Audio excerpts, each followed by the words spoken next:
back to the I Am Passionate podcast. I hope you all are doing well.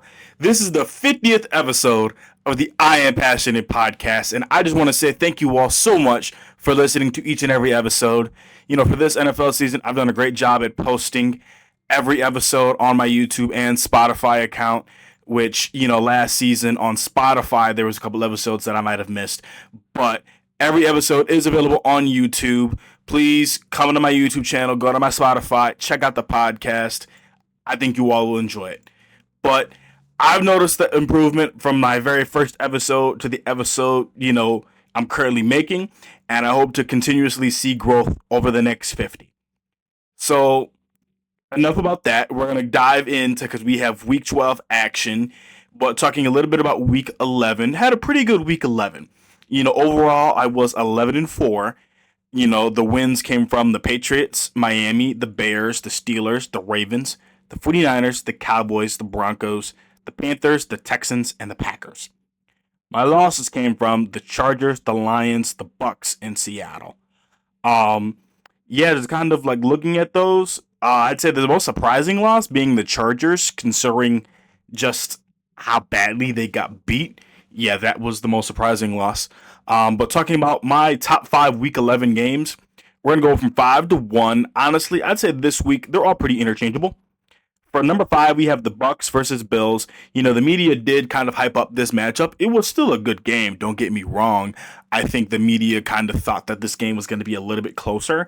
Both teams, I think there was like 9 lead changes in the second half of this game alone, which was insane. Both Josh Allen fantasy owners, they just went crazy. He had 3 passing touchdowns and he had 3 rushing touchdowns. He had a great game. Baker Mayfield didn't play half bad. But the Bills, they just made a couple more plays, to be able to get that 10-point win. So that next we have Seattle versus the Rams. I did originally pick Seattle to win this game, but I did not expect Sam Darnold to play this bad. I don't know what the Rams have against Sam Darnold, because in the playoff game where he was on the Vikings, I believe he threw 4 picks in that game. And then, this past Sunday, he threw 4 picks. He just struggles against the Rams. The Rams own Sam Darnold, for lack of better terms. And the thing is, the Seattle still had a chance to win despite the 4 turnovers. They missed, I think, like a 60-something yard game-winning field goal. The final score was 21-19. Defense kept them in it. The defense was doing their job. Offense is the reason why Seattle could not stay in this game. Moving on to the Ravens versus the Browns. So really, 2 of my reasons for this is, 1, I did think that if this game was going to be close, that was not in the Ravens' favor, and I still was kind of wrong, because the Ravens always struggle in Cleveland. Like, I think compared to the other AFC North teams when the Ravens play them, the Ravens play the Steelers pretty much the same, whether it's they're on the road or they're in Pittsburgh. Same with the Bengals. The Ravens play the Bengals, it's a shootout, it's a dogfight, whether they're in Baltimore or in Cincinnati. It's just insane. And the thing is, we saw Shedeur Sanders in this game, which I think the only thing that people should be concerned about is the fact that, he did not respond to the blitz very well. But most quarterbacks, if you blitz them and you get home, you're not going to look very good. Like, I'm going to think of, the Patriots Super Bowl, not the Patriots Super Bowl, I'm sorry, the Bucks versus Chiefs Super Bowl, where Patrick Mahomes was running for his freaking life, and he just did not look good in that game. The Bucks made him look bad, and so in that game, the Browns offensive line, against the Ravens at least, referring to the Browns versus Ravens again, the Browns offensive line did not do any favors, and pretty much once Zach Orr realized that the Browns cannot handle the blitz, specifically we'll say Shedeur Sanders and the Browns offensive line, the Ravens kept sending some pressure, which that was good coaching. And I know on this podcast, I have been saying that I don't like Zach Orr as a defensive play caller, which he deserves some flowers for that game. The second game I'm going to mention is the Bears versus the Vikings. I thought the Bears were going to find a way to choke this game. I thought they were, because J.J. McCarthy was slowly coming alive. But the Bears, they kicked their game-winning field goal. They got the win. I don't really have much to say in that regards, but hey, they're getting, they got the shootout win. They've got some ugly wins. They can come back, in in the final 2 minutes, which I know makes for Bears fans to deal with so much anxiety that they don't want to have to deal with. But the Bears are showing that they can win a football game in multiple different kind of ways. And what I think was the best game of the week is the Chiefs versus Broncos, mostly because the Broncos actually did it. They beat the Chiefs. This was still a good game. There were a couple questionable pass interference calls on, the Broncos DB, Riley Moss, which I think a few of them were warranted, but there was one of them. I'm like, I think it was the one, it led to the first Chiefs touchdown where he got called for a pass interference. I thought that one was kind of meh. But overall, good week of football, and we're going to just dive right into week 12. Starting tonight, we have the Bills versus the Texans. This is an important game. This is important for the AFC playoff picture. But I would say it's more important for the Texans and then the Ravens. Because the Texans hold the tiebreaker over the Ravens. And the Texans, they're playing good football as of late. CJ Stroud is going to miss tonight's game, so it's up to Davis Mills. And I think what the Texans are going to try to do is I think they're going to try to run the football because the Bills' run defense is not very good. And so I think they're going to try to keep Josh Allen on the sideline. And so for the Bills, the Bills are trying to catch up to the Patriots. And, last week, they had a good win against the Bucs I was talking about earlier. Keon Coleman, the Bills wide receiver, he's been benched again. And the thing is, I feel like his confidence is probably in the gutter right now. Like, by that I mean, I think that he knows he probably has the mentality that he can be a great player. But I think just, from the short-term future, because I believe he either was late or he fell asleep during a meeting. I believe he was late. And then, I think that, his confidence is a little lower right now. It's not as high as it normally would be. But when he finds that confidence again, he's gonna, I think he has the tools needed to be a good wide receiver. I think the only thing that I have not really seen of him is that he just does not create much separation, which I understand that is very important for an NFL wide receiver to be able to do. But he just has not quite done it at the level that the Bills were probably anticipating for. But I think this game, the Texans offense versus the Bills defense. If the Texans can get a run game going, I think it'll make it tough for the Bills offense because the Bills offense is basically going to have to play perfect. And so I'm not expecting Davis Mills to drop back and throw the ball 35, 40 times. Like, Davis Mills is going to have to make some plays with his arm. But I think the Texans are going to try to just rely on their defense, try to keep this a lower scoring game. They don't want this to be a shootout. But I'm going to take the Bills to win this game 27-23. Moving on to the Colts versus the Chiefs. For the Chiefs, every game is pretty much a must-win at this point. They're like 4 games back from the Broncos. They're like 3 from the Chargers. And last year, I believe they were undefeated in one-score football games. This year, they have not won a single football game that ended up being one score. And so, like, on offense, they're not really particularly good at anything on offense. Like, they're not really hitting the deep ball. They don't really have a consistent run game. The pass protection is kind of hit or miss from week to week. Travis Kelce, he is just not the Travis Kelce of old, which I understand that he's, close to, he's still got a couple of good seasons left, like potentially, like I think he can still play, but I don't know. I think that the Travis Kelce of basically 2019, 2020, 2021, yeah, that Travis Kelce is gone. I'm pretty sure last year he still had about 1,000 yards, which is still pretty good despite being kind of washed. And then the Colts, they're coming off their bye week, but I think this is a pretty good game, pretty big game for them, simply just because it's the Kansas City Chiefs. AFC teams this year, with how weird the NFL has been, I think that they're saying that, like, hey, we stand a chance against the AFC representative of Super Bowl. Same regards for if this was the Colts versus the Eagles. The Eagles have been in a lot of close games. They haven't really blown anybody out this year. So I think this NFL season is truly up for the grabs.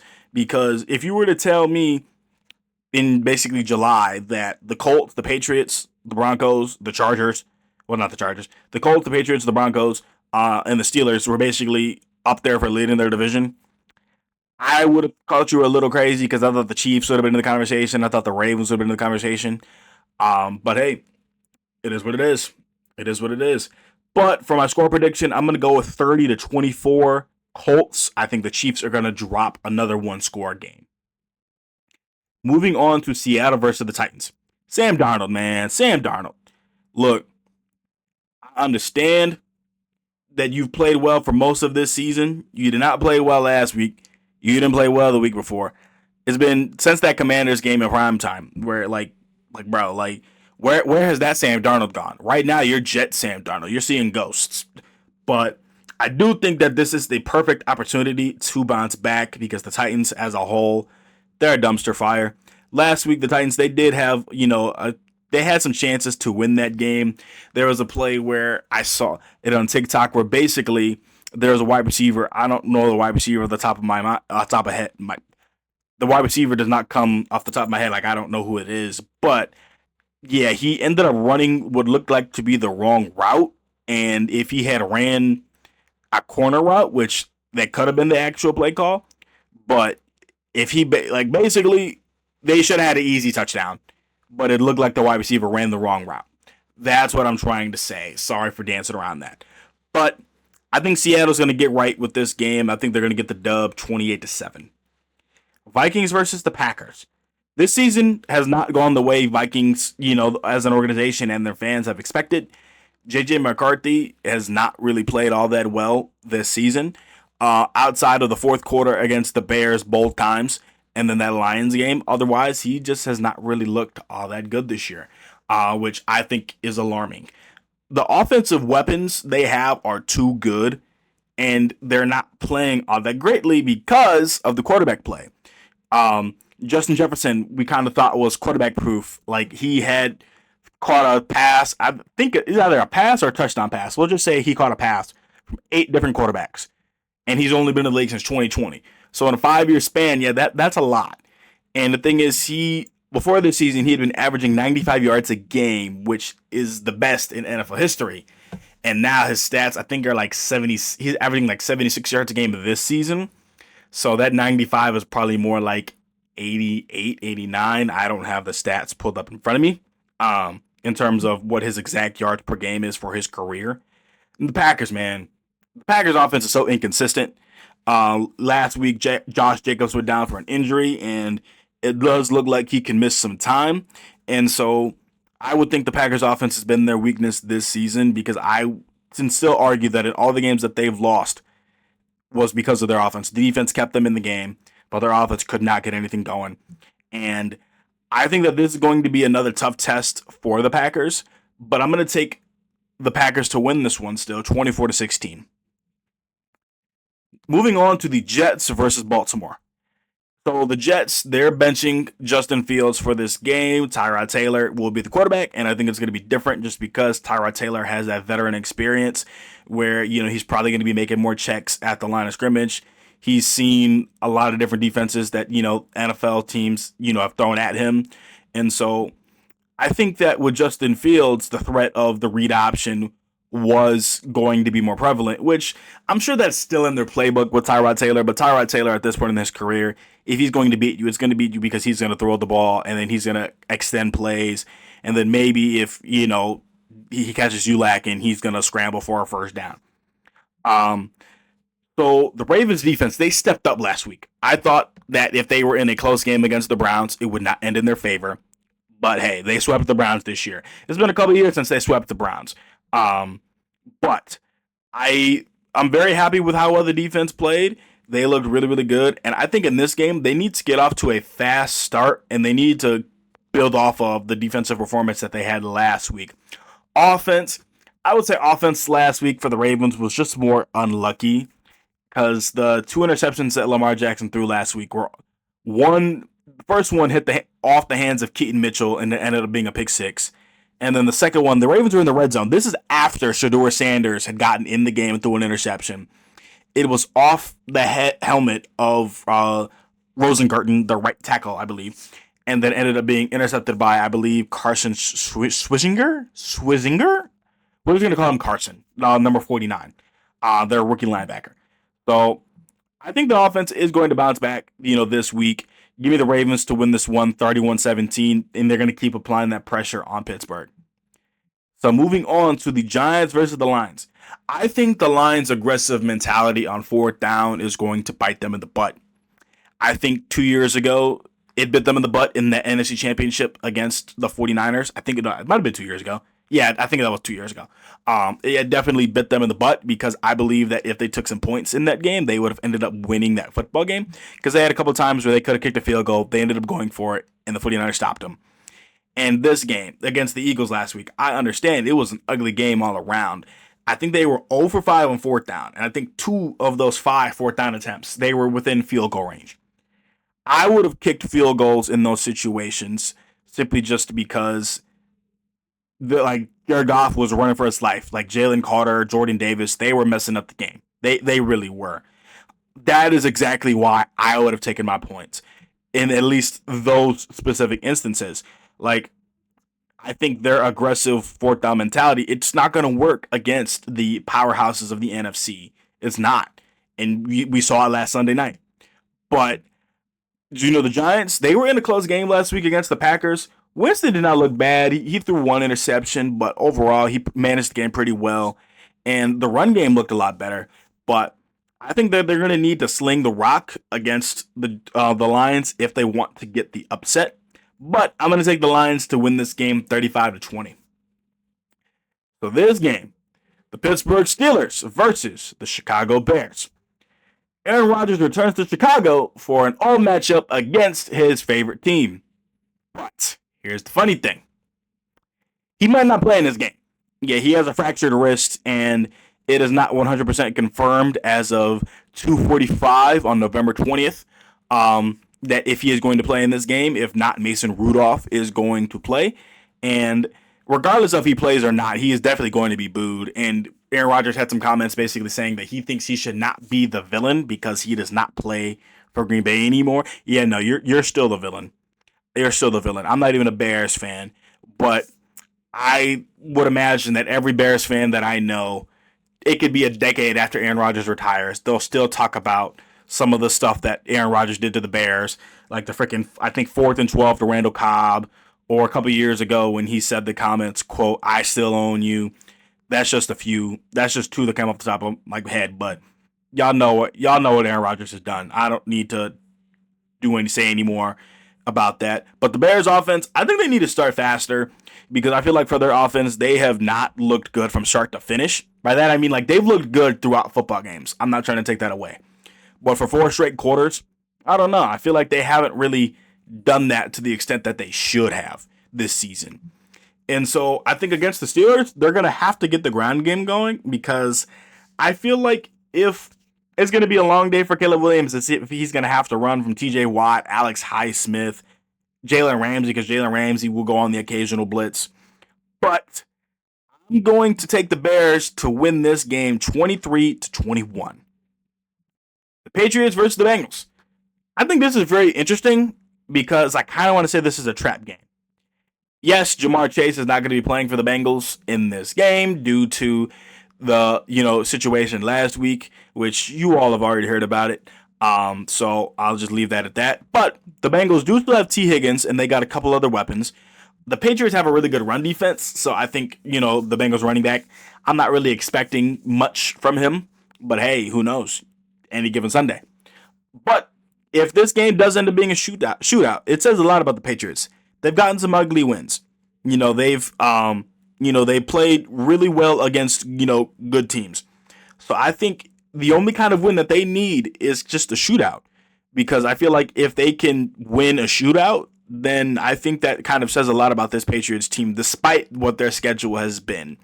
Because you can only play against the people who are put on your schedule. So it is that. But I'm going to take the Patriots to win 36-35. I say 36 because I imagine they're going to try to go for a 2-point conversion to make this a field goal game, but they're going to miss, and the Bengals are going to throw an interception on their final drive. So moving on to the Browns versus the Raiders. This is the air quotes game of the week, but for different reasons. Shedeur Sanders is going to be the starting quarterback for this game, which I do think this is a start that I am confident in. Yes, the Raiders have Max Crosby and he is a game wrecker. But I think that the Browns as a whole, they need to be prepared for the Raiders to blitz because of how much the Ravens blitzed last week and how much it affected, the Browns, playing, which I understand that Shedeur Sanders has not had a lot of reps with the first team offense. But he's having this whole week to, get that timing down, get the chemistry down.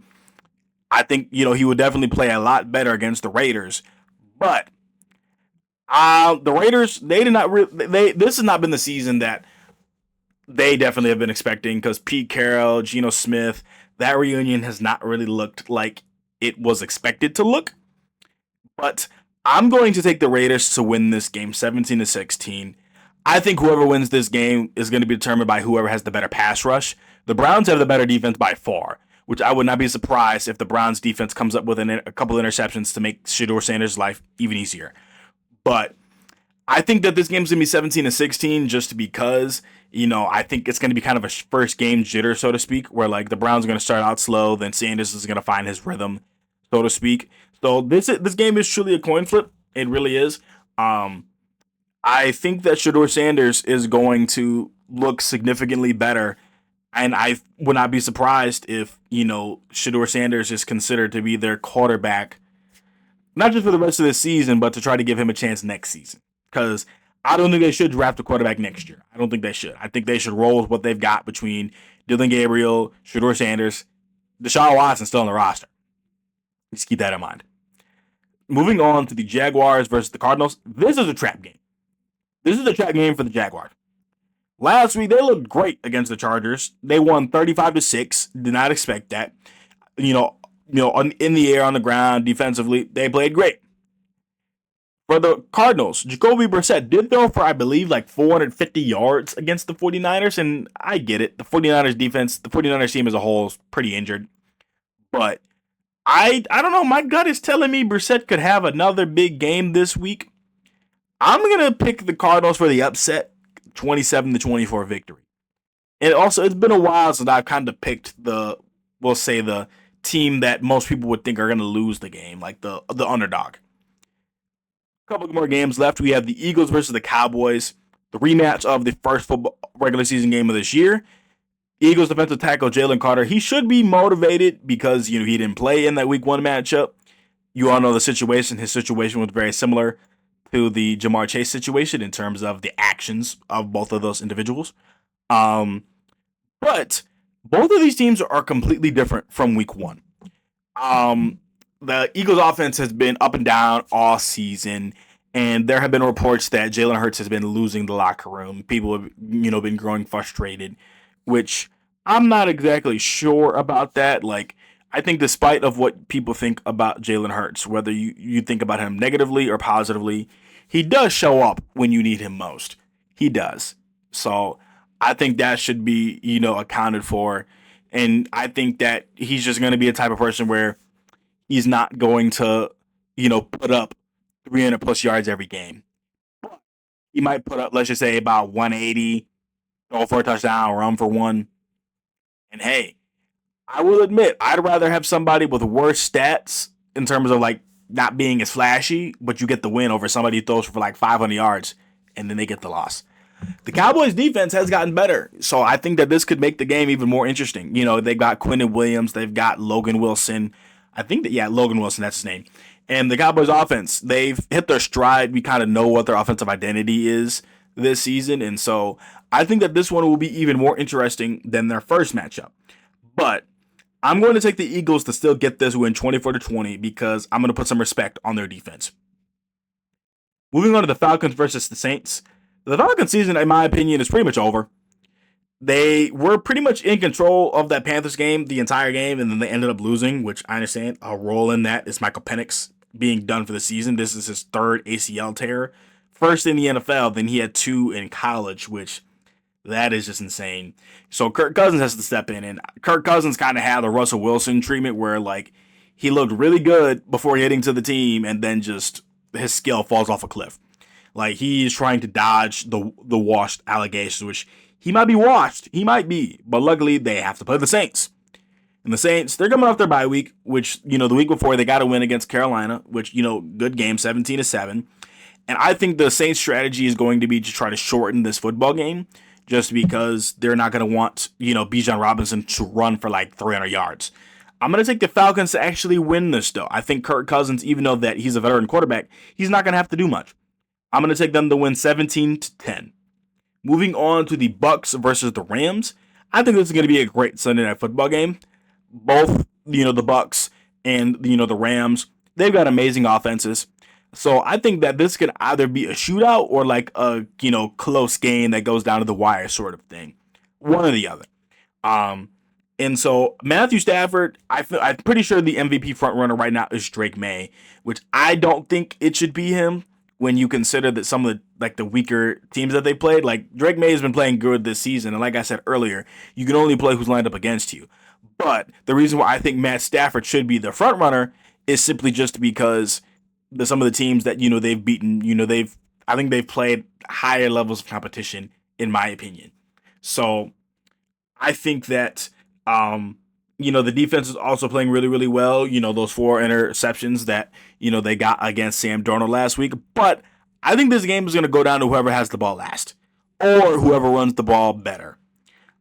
Which I think that, the both team strategies should be to keep the opposing offense off the field.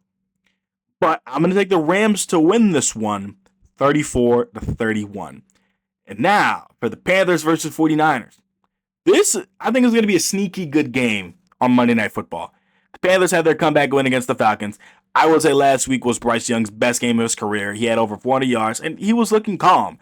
He definitely seems like somebody who was comfortable in these, comeback moments. And the 49ers had a big game, with Purdy returning. They owe Mac Jones some thank yous. They do. Because Mac Jones kept them afloat, because they could easily be below 500. They could, with all the injuries that they have, they could easily be a team, competing for the first pick. Like, that's just insane. But the thing is, both of these teams need this game. They really do. The 49ers are basically 1.5 games back, because the Rams are 8-2. The Seattle 7-3, and the 49ers are 7-4. So they need this win. But the Panthers, they also need this win because they're about 1 game back from the Bucks. And so they could really compete for the NFC South Championship. They really could. But I think despite, the Bucks losing and also giving the chance for the Panthers to take first place of the NFC South, I don't think they're going to capitalize. I'm going to take the 49ers to win this game 20-10. I think they're going to find a way to win this football game. And I think Bryce Young is going to look good, but I think the team around him is going to be why, the Panthers don't get this win. Give me the 49ers 20-10. That is all I have for you, and I hope you all enjoyed the 50th episode of the I Am Passionate podcast. It's your host, Jaron Smith, and I'll see you all next time.